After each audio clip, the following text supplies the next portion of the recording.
180 avant Jésus-Christ.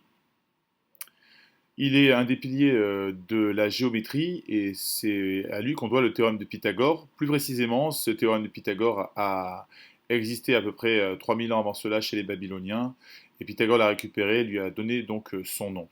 Que dit le théorème de Pythagore?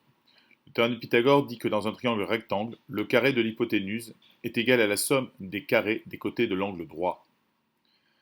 Que cela veut-il dire? Si on prend un triangle rectangle, que l'on construit sur chacun de ses côtés un carré, cela veut dire que si on ajoute les aires des deux carrés des côtés de l'angle droit, on obtient l'aire du carré qui est sur l'hypoténuse. À quoi va servir ce théorème de Pythagore? Eh bien, ce théorème de Pythagore va nous servir à calculer une longueur inconnue dans le triangle rectangle, comme on le voit sur l'exemple ci-dessous. Dans le triangle occupé rectangle Q, d'après le théorème de Pythagore, on a. Cette phrase est indispensable à chaque fois que l'on fait un exercice sur le théorème de Pythagore, parce qu'elle pose le décor, elle indique qu'on a un triangle rectangle, et c'est donc à partir de là qu'on peut appliquer le théorème de Pythagore. Ce théorème ne s'applique pas dans les triangles qui ne sont pas rectangles. Si on regarde la figure ci-contre, on connaît deux longueurs du triangle, la longueur OQ et la longueur QP, et on cherche la longueur OP que l'on ne connaît pas.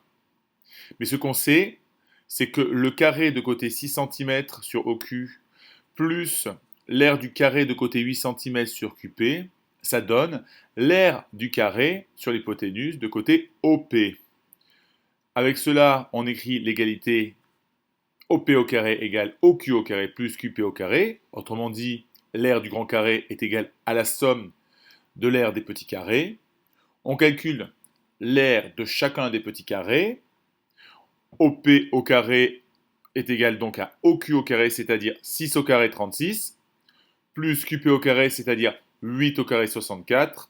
Au final, on trouve que OP au carré est égal à 100. 100, ça correspond à l'aire du carré de côté OP.